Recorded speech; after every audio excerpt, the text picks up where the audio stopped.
Alhamdulillah wassalatu wassalamu ala rasulillah Sayyidina Muhammad ibn Abdillah wa ala alihi wa sahbihi wa mawalah amma ba'du.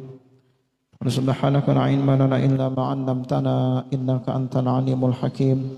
La haula wa la quwwata illa billahil aliyyil azim. Rabbi shrah li sadri wa yassir li amri wahlul 'uqdatam min lisani yafqahu qawli. Qala al-muallif rahimahullahu ta'ala wa nafa'ana bihi wa bi'ulumihi fid dharain amin. Bapak Ibu jamaah salat maghrib rahimakumullah. Alhamdulillah, bersyukur kepada Allah Subhanahu wa taala yang masih diberikan kesehatan, umur panjang. Salawat dan salam selalu kita ucapkan, kita curahkan, kita haturkan kepada Nabi besar Muhammad sallallahu alaihi wasallam. Mudah-mudahan kelak kita semua diakui sebagai umatnya Rasulullah dan mendapatkan syafaat bila di hari akhirat. Amin ya rabbal alamin. Bapak Ibu rahimakumullah, kembali kita melanjutkan pembacaan tafsir Al-Quran. Pada malam hari ini masih kita akan melanjutkan pembacaan tafsir surah Al-Muzammil, yaitu pada ayat yang keempat dan seterusnya. A'udzu billahi minasyaitonir rajim. Bismillahirrahmanirrahim.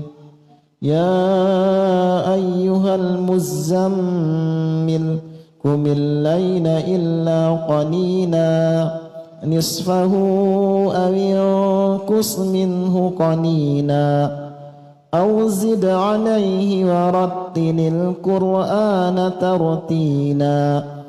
Inna sanulki 'alaika qawlan thaqila. Inna nashi'atal layli hiya ashaddu waqa'an wa aqwamu qila. Inna laka fin nahari sabhan tawila. Wadhkur isma rabbika wa tabattal ilaihi tabtila. Pada minggu yang lalu kita sudah membahas tentang makna Al-Muzammil. Kemudian Rasulullah diperintahkan untuk bangun di malam hari melaksanakan ibadah, yaitu terlebih khusus ibadah sholat tahajud. Nah, pada malam hari tersebut ketika kita melihat penjelasan dari ulama-ulama, malam tersebut nanti paling tidak dibagi menjadi tiga. Ada sepertiga malam pertama, ada sepertiga malam yang kedua, ada sepertiga malam terakhir. Nah, sepertiga malam pertama itu sekitar jam 11 atau jam 12. Itu sepertiga malam pertama. Kemudian sepertiga malam yang kedua itu sekitar jam 1 ataupun jam 2. Kemudian sepertiga malam terakhir jam 3 sampai menjelang nanti waktu sholat subuh. Nah, ini sepertiga malam terakhir ini adalah waktu yang terbaik untuk melaksanakan sholat malam. Sepertiga malam terakhir. Ketika sepertiga malam pertama bolehkah sholat tahajud? Sudah boleh. Namun kalau kita bangun kecepatan, takutnya subuhnya kelewatan. Nah, kalau sepertiga malam terakhir mungkin kita bisa bangun sampai waktu sholat subuh. Jam 3 kah, setengah 4 kah kita bangun, maka banyak nanti amalan-amalan yang bisa kita amalkan. Nah, kemudian kita lanjut pada ayat yang ke-5. Inna sanulki 'alaika qawlan thaqila. Sanunzilu 'alaika ya Muhammad kalaman 'aziman jalilan lahu haibatun wa raw'atun wa jalalun li'annahu kalamul malik al-'allam. Nah, kemudian kenapa Rasulullah itu kemudian diperintahkan bangun untuk melaksanakan salat malam? Salat malam itu untuk Rasulullah hukumnya adalah wajib dulu. Kemudian ada turun ayat Al-Quran menurut ulama bahwasanya kewajibannya dinasah dengan ayat faqra'u ma tayassara minhu. Nah jadi kemudian untuk umatnya sholat tahajud itu hukumnya sunnah muakkadah, sunnah yang sangat dianjurkan.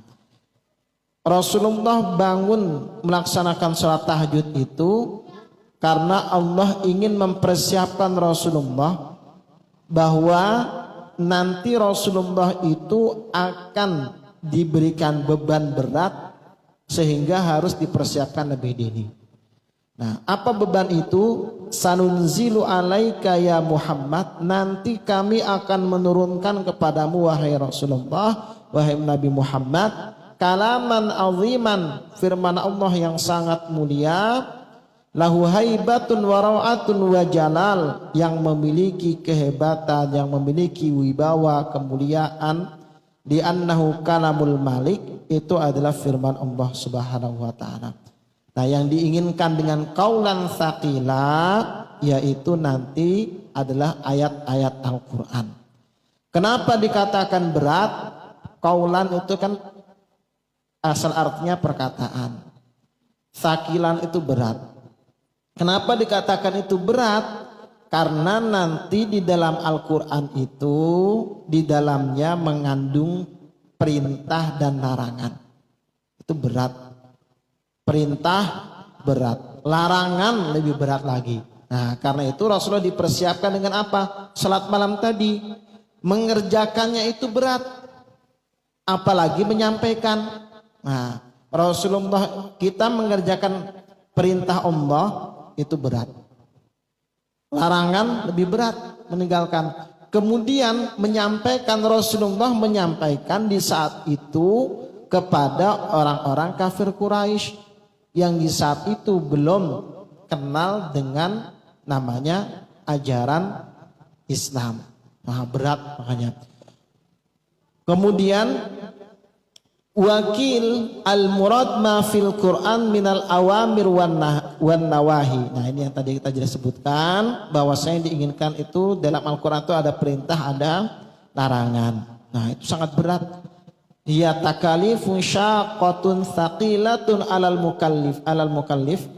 mukallafin, itu sangat berat kepada orang yang dibebankan. Menjalankan saja berat Bapak Ibu. Apalagi kemudian Rasulullah disuruh untuk tabligh, menyampaikan perintah Allah. Wah, disampaikan semua. Di saat itu kondisi masyarakat tidak seperti zaman sekarang. Nah, kemudian innama amartuka bisolatil lail li anna sanulki alaika qaulan azima wa la budda an tasira nafsaka musta'iddatan lidzalikal qaul azim. Nah, jadi ada hikmah penting kenapa salat malam itu, karena salat malam itu ternyata mempersiapkan seorang hamba ketika ingin diberikan hal yang besar, itu dipersiapkan dengan sholat malamnya tersebut nanti akan bisa membawa amanah yang berat tersebut dengan melaksanakan sholat malam. Nah, jadi hikmah ayat ini Bapak Ibu, kalau kita misalnya dikasih amanah, kita diberikan amanah berat, misalnya ada yang jadi presiden misalnya di sini, nah itu harus banyak-banyak sholat malam Pak. Wah, jadi presiden atau jadi wali kota misalnya.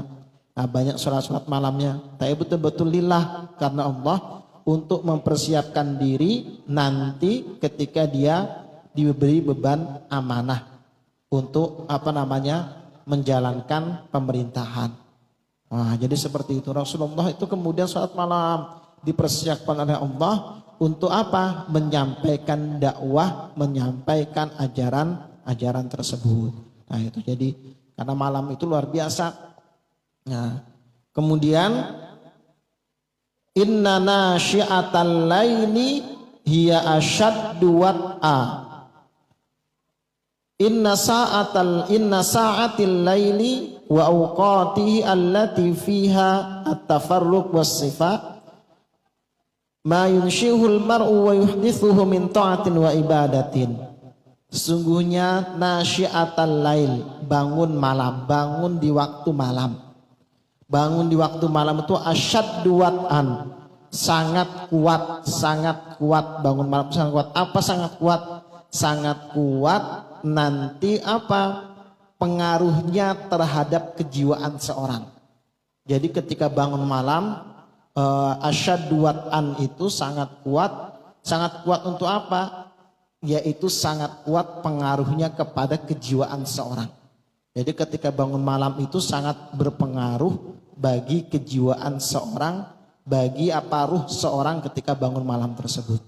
Nah, jadi ketika bangun malam kita sholat, maka itu akan memberikan kekuatan dari dalam jiwa kita. Bangun malam.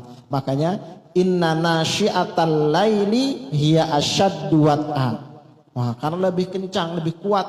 Antuqawwiyan nufus, untuk memberikan kekuatan. Nah, memberikan kekuatan.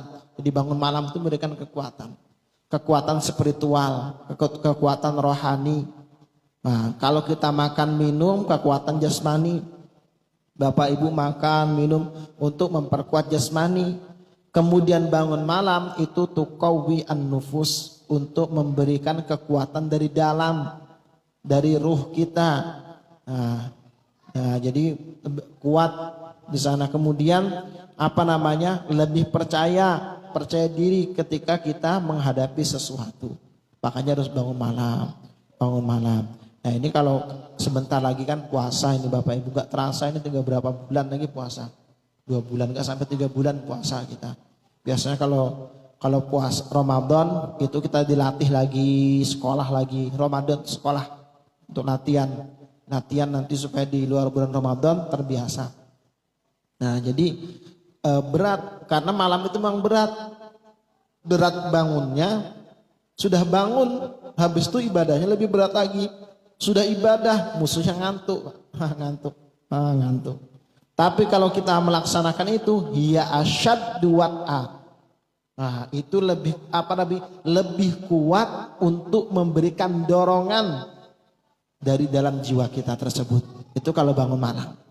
Nah, akan memberikan kekuatan spiritual tersendiri, menguatkan jiwa kita, menguatkan cita-cita kita yang luhur itu diperkuat dengan sholat malam tersebut. Makanya kan ketika Bapak Ibu memiliki anak, cucu, anak, pokoknya ingin soleh atau solehah, maka bangun tengah malam, didoakan. Karena itu memiliki kekuatan tersendiri.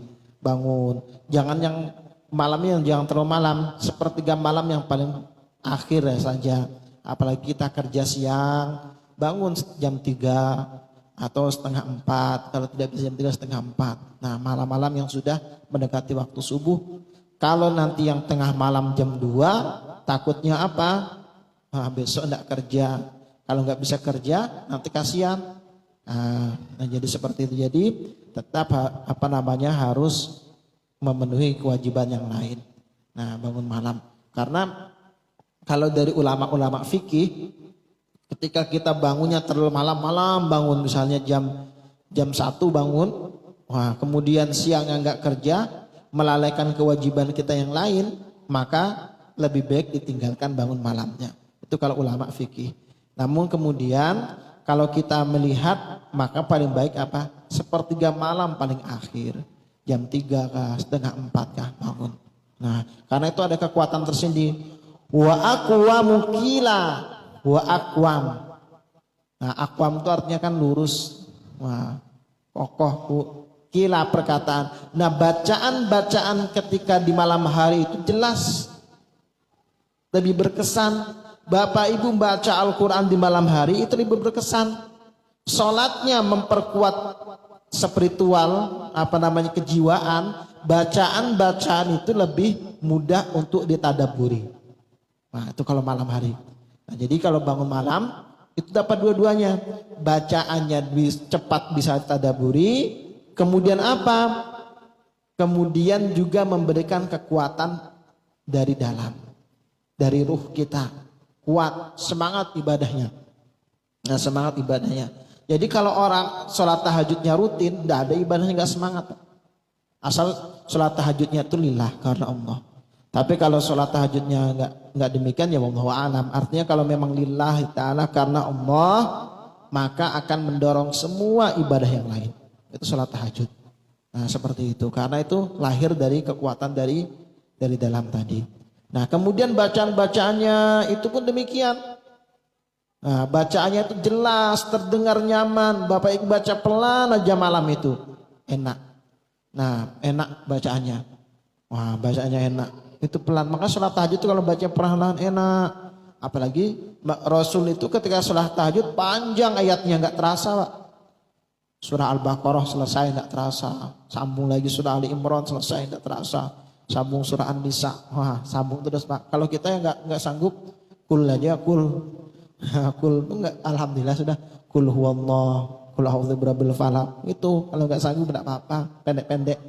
Nah, dan malam kalau kita mau baca menggunakan mushaf silahkan, mushafnya yang besar taruh di depan, pakai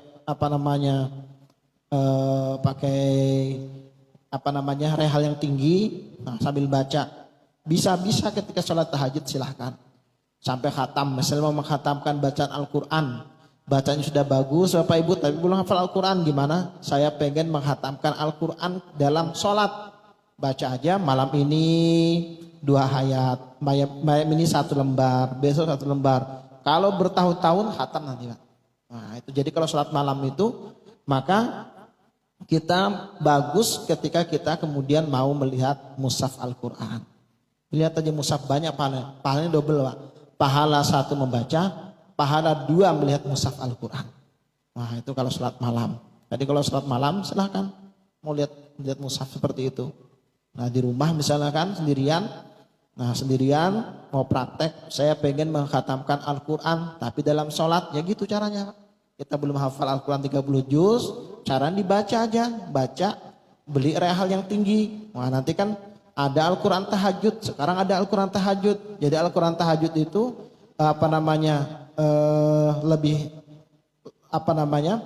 berapa halaman saja, hitungannya dengan Quran biasa bisa berhalaman-berhalaman. Wah jadi itu ada sudah sekarang dicetak Quran tahajud. Nah jadi kalau mau mengkhatamkan di dalam sholat, nah silakan sholat sunnah itu, sholat tahajud dicoba. Nah pelan-pelan bacanya, nggak usah bacanya jangan laju-laju. Nah batang kotifil harokat di anal laila tahdau fil aswat, karena malam itu suara-suara itu kan teduh, nggak terlalu nyaring suara-suara orang. Ada orang bersuara kedengaran nyaring. Wah itu malam. Makanya enak Pak kalau kita baca. Makanya kalau sholat tahajud jangan pelan. Artinya harus kedengaran telinga kita. Jangan juga nyaring-nyaring kalau rumah kita dekat orang lain. Nanti bingung orang Pak ya. Yang kedengaran supaya jangan ngantuk. Bismillahirrahmanirrahim. Kedengaran. Kalau kita pelan-pelan ngantuk nanti. Nah jadi gitu. Sholat tahajud itu dengar telinga. Seperti kita sholat maghrib, sholat isya. Tapi enggak usah terlalu nyaring sampai teriak-teriak, jangan. Ya penting kedengaran. Wah gitu sholat tahajud. Kemudian apa? Wa tanqati fil harakat wa takunu an-nafsu asfa. Nah ketika subuh itu, waktu subuh, waktu tahajud itu kan jarang orang itu kemudian bangun. Nah, selain itu apa? Jiwa kita dalam kondisi bersih jiwanya. Kalau subuh itu. Fa inna hudu was-saut fil lail wa sukunul bashar fi a'wanul nafsi ala tadabbur wa tafattun. Nah, kurangnya orang yang saat itu bising ribut di malam hari itu membantu kita untuk bisa mentadaburi ayat-ayat Al-Quran. Nah, jadi Bapak Ibu yang paham ngerti bacaannya, Bismillahirrahmanirrahim. Misalnya tabarakalladzi biyadihil mulk. Nah jadi dibaca pelan-pelan. Oh ini maknanya. Kalau nggak tahu makna secara umum, makna secara khusus, makna secara umum dari surah yang kita baca itu maknanya seperti ini. Pelan-pelan dibaca. Nah jadi seperti itu. Wa ta'amul fi asraril Quran wa maqasidih. Nah jadi kalau bisa ngerti maknanya bagus. Nggak bisa tadaburi bacaan kita. Wah, diperhatikan bacaan-bacaan kita tersebut. Karena bangun malam itu lebih kuat untuk apa? Untuk mengisi batin kita. Bangun malam itu lebih kuat untuk mengisi batin kita. untuk mengisi spiritual kita, sehingga itu nanti akan mendorong kita menjadi orang-orang yang baik, orang-orang yang taat dengan Allah. Bangun malam, itu bangun malam tujuannya. Jadi kan ketika sholat malam, maka ketika kita sudah mulai sholat malam, belum dapat seperti itu, terus latihan sampai kemudian itu apa nanti betul-betul membantu kita untuk dekat dengan Allah, sholat malam tersebut. Nah, kemudian innalaka fin nahari sabahan tawila. Ai innalaka fin nahar tasarrufan wa taqalluban. Karena bagi kamu di siang hari itu sudah banyak melakukan pekerjaan yang banyak. Siang itu kan sudah banyak Pak kerja. Sabahan tawila. Sabahan tawila itu artinya pekerjaan yang banyak. Macam-macam siang itu kan pekerjaannya. Kita siang itu sudah berbagai macam pekerjaan. Ishtighalan tawilan fi syu'unik. Siang itu sibuk dengan urusan-urusan dunia. Faja'alna syi'atal laili litahajjud. Nah, jadi kemudian malam itu bangunnya untuk mendirikan sholat tahajud. Wa ibadati. Dan untuk menyembah Allah. Beribadah kepada Allah. Nah, karena siang tadi kan sudah banyak. Sudah banyak kita kerjanya macam-macam sudah. Ada yang ke kantor, ada yang jualannya jualan, ada yang petani ya bertani. Ada kemudian wira swasta. Sudah banyak pekerjaan kita siang itu sudah lelah sudah. Nah, sudah lelah dengan pekerjaan kita. Malam waktunya untuk istirahat. Salah satu istirahat yang betul-betul istirahat adalah sholat. Arih nafis sholah ya Bilal. Istirahat kita itu dalam sholat. Sholat itu betul-betul istirahat. Jadi Bapak Ibu kalau sholat, kalau kita sholat itu betul-betul istirahat. Nah, semua kita istirahat. Berpikir urusan dunia istirahat ketika sholat. Nah, kemudian apalagi gerak kita untuk mencari keduniaan istirahat. Nah, berpikirnya aja istirahat. Nah, kalau tidur belum tentu Pak, bisa aja mimpi. Nah, mimpi tadi kerja nggak selesai sampai terbawa mimpi. Nah, terbawa mimpi ngigau akhirnya kan. Nah, jadi itu betul-betul istirahat. Sholat itu istirahat. Apalagi kemudian kita khusyuk sholatnya, betul-betul tenang jiwa ketika sholat itu.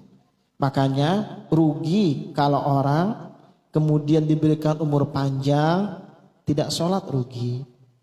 Nah, kenapa rugi? Karena nggak ada jalan untuk mencapai ketenangan selain dengan melaksanakan sholat dengan betul-betul khusyuk karena Allah. Nah, kita mau tenang misalnya dengan harta yang banyak, dengan rezeki yang banyak, mau pergi kemana dia nggak bisa tenang, masih dipikirkan. Tapi dengan sholat betul-betul sholat khusyuk karena Allah, tadarru kita rendah diri karena Allah, itu semua membawa ketenangan. Ringan semua terasa beban hidup ketika kita melaksanakan ibadah sholat dengan betul-betul tadi. Nah, ya, perlu latihan. Ini tidak artinya tidak mudah. Kita semua sama-sama untuk latihan. Nah, kita baca tafsir ini tujuannya untuk apa? Agar kita bisa mengamalkan. Pelan-pelan kita amalkan. Kalau nggak latihan kapan lagi? Ya latihan. Dari sekarang kita latihan pelan-pelan. Belum bisa sempurna, ya terus latihan. Mudah-mudahan satu saat kita betul-betul sempurna dengan latihan tersebut. Kalau nggak pernah dicoba, nggak pernah. Nah, jadi nggak bakalan terwujud. Nah, jadi itu.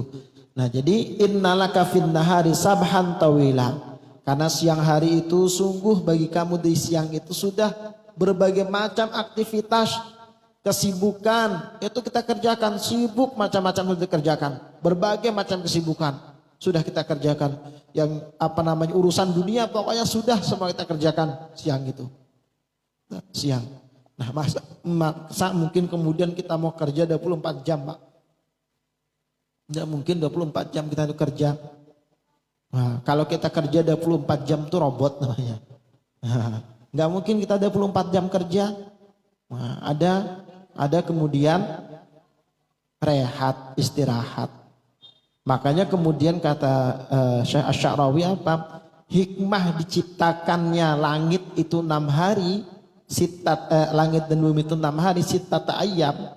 Nah, kemudian apa? Karena hari ke-7 itu adalah rohah, istirahat. Bukan untuk Allah, bukan untuk kita manusia. Nah, diciptakannya 6 hari itu untuk sebagai pedoman manusia, bukan untuk Allah. Sittata ayyam itu. Makanya hari pertama itu kemudian kata beliau itu Ahad. Hari kedua itu Itsnin, hari ketiga Selasa, hari keempat Arbi'a, hari kelima Khamis, hari keenam Jumu'ah. Tidak disebut dengan sittah, tapi Jumu'ah. Kenapa? Hari keenam itu sempurna, betul-betul sempurna. Jumu'ah itu artinya sudah terkumpul dengan sempurna. Nah, makanya itu kemudian dijadikan hari Sayyidul Ayyam wa Idul Muslimin. Menjadi rajanya hari dan hari rayanya umat Islam hari Jumat. Nah, kemudian Sabtu, As-Sabtu, Sabtu itu bahasa Arab, misalnya Bapak Ibu. As-Sabtu artinya apa? Al-Qat'u terputus atau Ar-Rohah itu istirahat. Nah, jadi hari Sabtu itu istirahat. Nah, jadi seminggu kalau kita pelajari apa? Berarti seminggu sekali itu ada juga waktu untuk rehat. Enggak mungkin kerja terus, sebulan kerja terus, enggak, ada rehatnya. Nah, itu hikmah kenapa Allah menciptakan langit dan bumi sittata ayyam, 6 hari. Nah, kalau orang yang enggak loh kan Allah Maha Kuasa, kenapa enggak langsung kun fayakun? Setiap yang Allah ciptakan itu ada hikmah untuk manusia. Nah, jadi kemudian makanya seminggu itu sepekan ada 7. Nah, karena kita melihat dari penciptaan langit dan bumi tadi. Nah, wahid, ahad itu artinya 1, hari pertama. Itsnan jadi Senin, hari kedua. Sulasa itu hari ketiga, jadi Selasa bahasa kita Pak ya. Arbi'a hari keempat jadi Rabu. Al-Khamis Kamis jadi kita hari kelima. Nah, Jumat tetap Jumat. Asalnya dari bahasa Arab ambilannya. Kemudian Sabtu dari bahasa Arab. Nah, semua hari-hari dari bahasa Arab. Nah, itu jadi itu hikmah kenapa kemudian Allah menciptakan sittata ayyam. Nah, demikian juga tadi di siang hari ada rehat, ada kemudian kita bekerja. Enggak bisa juga kemudian kita istirahat terus, enggak juga. Karena manusia itu kalau istirahat terus, gimana? Berarti nggak ada gerak. Kalau nggak ada gerak bisa meninggal kita. Nah, jadi harus ada gerak. Nah, ada istirahat, ada kerja. Nah, jadi seperti itu. Itu sudah sunatullah. Nah, jadi kemudian wadhkurisma rabbika wa tabattal ilaihi tabtila. Kemudian sebutlah, ingatlah isma rabbik, nama Tuhanmu, sebutlah nama Tuhanmu. Wa tabattal ilaihi tabtila, dan beribadahlah kepada Allah dengan sebenar-benar ibadah. Nah, jadi kemudian setelah itu apa? Ai istain ala da'watika bi dzikrillahi lailan wa naharan. Minta tolonglah kepada Allah ketika engkau berdakwah. Nah, ini kan Nabi kan tugasnya mendakwahkan ajaran Islam. Nah, minta tolonglah dengan Allah dengan cara apa? Berzikir kepada Allah siang dan malam. Nah, berzikir. Zikir itu pengertiannya bisa mengingat. Bapak Ibu ingat Allah. Itu zikir. Bisa menyebut, kita ucapkan dengan lisan. Astagfirullah, astagfirullah. Zikir. Ingat juga disebut dengan zikir. Nah, jadi ingat berarti nggak ada ucapannya, nggak ada berarti dalam hati ingat. Nah, selalu ingat dengan Allah. Bagaimana ini ketika mau kerja, mau kemudian mengambil sesuatu, rezeki, oh ini bukan milik saya. Berarti zikir, ingat bahwasanya itulah rezeki tidak halal. Itu berarti ingat Allah. Zikir. Nah, jadi zikir. Nah, zikir itu ada disebutkan dengan lisan, ada mengingat. Nah, jadi zikir. Jadi ada orang yang zikir dengan lisan bagus. Nah, nyaring bacanya ya gak apa-apa. Itu berarti zikir dengan lisan, menyebut asma Allah. Ada mengingatnya. Wah, jadi Jangan nanti kemudian nggak boleh itu nyari-nyari zikir. Boleh saja nyari zikir. Nah, boleh. Yang pelan juga boleh. Nah, kemudian asal jangan terlalu nyaring. Jangan terlalu nyaring betul. Nah, kemudian zikir itu bisa nanti dengan cara menyebut-nyebut, bisa dengan cara mengingat-ingat Allah. Nah, jadi minta tolong dengan berzikir. Nah, itu ketika menyampaikan dakwah, supaya itu berhasil dakwahnya, maka jangan lupakan Allah. Sama juga Bapak Ibu, ini untuk kita semua. Kalau Rasul diperintahkan tugas beliau menyampaikan dakwah, jadi kita dalam kehidupan sehari-hari ini apa? Dalam setiap melakukan pekerjaan yang baik, jangan lupa untuk menyertakan Allah. Artinya apa? Minimal mengucapkan bismillah. Nah, berarti kita ingat dalam bekerja itu semua nanti dengan pertolongan Allah. Nah, supaya juga dilindungi oleh Allah. Ketika kita mau ngambil yang bukan hak kita, nggak jadi mau ambil. Karena diawali dengan zikir, ingat kepada Allah, kemudian kita pun ditolong oleh Allah untuk tidak mengambil harta yang bukan milik kita. Nah, jadi itu kita minta pertolongan dengan Allah itu seperti itu. Nah, jadi bukan berarti kemudian rezekinya semua diambil. Nah, enggak, tapi ada yang boleh kita ambil, ada yang enggak boleh kita ambil. Nah, disitulah nanti letak pertolongan Allah kepada kita, ditolong. Kalau kita awali dengan selalu mengingat Allah. Kita kemudian mau mengambil yang bukan hak kita, ya delalah, atau tiba-tiba enggak jadi kita mengambil harta tersebut. Nah, ditolong oleh Allah. Kalau enggak ditolong kemudian kita ambil terus, itu Pak, ambil, kumpulkan banyak karena seperti itu.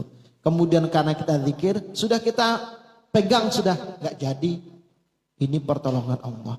Nah, jadi ini enggak mudah, maka kita harus semua sertakan Allah. Supaya apa? Supaya semua apa yang kita lakukan, yang kita kerjakan itu nanti bernilai ibadah.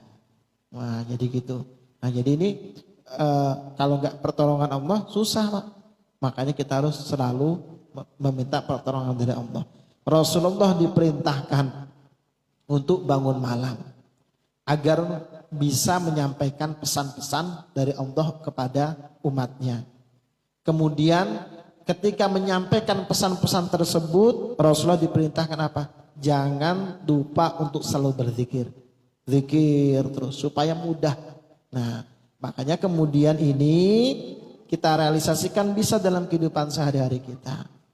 Nah, intinya ketika kita dalam sehari-hari berbuat, bekerja, apapun yang baik kita kerjakan, maka mulailah dengan mengingat Allah. Nah, nanti kita akan ditolong dengan apa yang kita lakukan tersebut. Wan qata ilahi in qata anta man fi ibadatik wa tawakkuli alaih. Nah, kemudian apa? Dan semata-mata beribadah itu kemudian hanya kepada Allah. Nah, betul-betul ibadahnya karena Allah. Berserah diri kepada Allah dengan ibadah itu. Makanya kita disebut sebagai orang yang Islam Muslim, orang yang Muslim. Kalau Muslim itu artinya adalah orang yang kemudian mengucapkan syahadat dikatakan Muslim. Sesiapapun yang mengucapkan syahadat asyhadu an la ilaha illallah wa asyhadu anna muhammadar rasulullah, maka dikatakan Muslim. Itu tingkatan terendah. Kemudian Muslim ini bisa tingkatan tertinggi ketika kapan? Ketika memang betul-betul ketika dia melakukan ibadah itu betul-betul pasrah menyerahkan dirinya kepada Allah. Wah, khusyuk betul itu. Makanya kan wala tamutunna illa wa antum muslim. Nah, ini jangan meninggal kecuali betul-betul memang kita itu sudah ikhlas, sudah berserah diri kepada Allah. Dalam keadaan beragama Islam itu berserah diri kepada Allah. Nah, ini kemudian qala Ibnu Katsir aktsaru min dzikri wa qata ilahi jalla wa ala tafarragul ibadati idza faragta min asghalika ma akhlisal ibadalah. Nah kemudian kata Ibnu Abil Katsir apa? Perbanyaklah aktsir min dzikrihi, perbanyaklah zikir kepada Allah. Dan kemudian semata-mata ketika ibadah itu ikhlas karena Allah, karena siang tadi sudah banyak kita itu melakukan pekerjaan-pekerjaan duniawi. Malam, ketika malam maka usahakan kemudian kalau bangun lillah. Wah, jadi seperti itu. Siang kan sudah banyak bekerja. Nah, kemudian malamnya betul-betul kemudian melaksanakan perintah Allah tadi. Rabbul masyriq wal maghrib la ilaha illahu fattakhidhu wakila. Ay huwa jalla wa ala al khaliq al mutasarrif bi tadbirihi syu'unal khalqi wal maliku li masyarikil ardi wa magharibiha. La ilaha ghairuhu wa la rabba siwa. Nah, kemudian Allah itu Rabbul Masyriq wal Maghrib. Allah itu pemilik, Allah itu Tuhan timur dan barat. Wah, jadi milik Allah timur dan barat itu milik Allah. Wah, tidak ada Tuhan selain Allah. Nah, fattakhidhu wakila, maka jadikanlah Allah itu sebagai tempat untuk berlindung dan berserah diri. Nah, jadi kita berserah diri kepada Allah. Jadikan Allah sebagai tempat minta pertolongan. Jadikan Allah menjadikan tempat untuk perlindungan. Nah, karena semua arah itu adalah milik Allah. Timur, barat, selatan, semua langit, bumi, ciptaan Allah itu semua adalah milik Allah. Karena itu kemudian apa yang kita lakukan? Jadikan Allah itu sebagai penolong kita. Wah, jadi sebagai penolong. Makanya ketika kita memulai segala sesuatu, hendaknya kita itu apa? Hendaknya kita itu kemudian selalu ingat Allah. Ini kan Nabi ketika berdakwah itu banyak macam rintangan. Banyak macam rintangan. Kemudian apa? Enggak usah gentar, enggak usah takut. Bahwasanya Allah lah penolong. Wah, jadi seperti itu. Sama juga kita kemudian masalah di dunia ini enggak usah takut. Nah, semua nanti akan kembali kepada Allah. Wah, seperti itu. Nah, jadi ini bagian pembelajaran untuk kita semua. Mudah-mudahan Allah Subhanahu wa taala membukakan hati kita dan mudah untuk bisa mengamalkan apa yang kita pelajari pada malam hari ini. Kita bahwasanya Allah Subhanahu wa taala memerintahkan kepada Nabi yang sangat dicintai yaitu Nabi Muhammad SAW untuk bangun di tengah malam, bangun di sepertiga malam terakhir untuk apa? Melaksanakan sholat tahajud dan kemudian membaca ayat-ayat Al-Quran.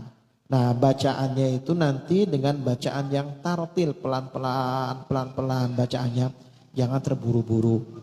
Kemudian tujuannya apa? Bangun malam itu akan mampu mengisi apa? Jiwa seseorang, mengisi dengan kekuatan jiwa seseorang sehingga nanti dia menjadi orang-orang yang kokoh keimanannya di hadapan Allah. Kokoh keimanannya di hadapan Allah. Kemudian selain itu apa? Jangan lupa untuk selalu mengingat Allah, berzikir siang dan malam dan saat kita akan memulai segala aktivitas. Karena itu yang akan membantu kita untuk menjadi orang-orang yang sukses di hadapan Allah. Nah, selalu diawali dengan zikir pekerjaan kita. Kalau kita nanti akan berbuat yang tidak benar, maka Allah akan menolong kita sehingga kita tidak menjadi berbuat yang tidak benar tersebut. Nah, Bapak Ibu rahimakumullah, mungkin demikian yang bisa kami sampaikan. Mudah-mudahan bermanfaat. Mudah-mudahan kita semua selalu dilindungi oleh Allah Subhanahu wa taala. Dan mudah-mudahan kita semua selalu diberikan istiqomah untuk menjalankan agama Islam dengan baik dan benar. Dan mudah-mudahan kita juga diberikan Allah keturunan saleh dan salehah. Dan mudah-mudahan kelak kita termasuk umatnya Rasulullah dan mendapatkan syafaat beliau di hari akhirat. Amin amin ya rabbal alamin. Ala hadhihi niyah. بسر الفاتحة. أعوذ بالله من الشيطان الرجيم.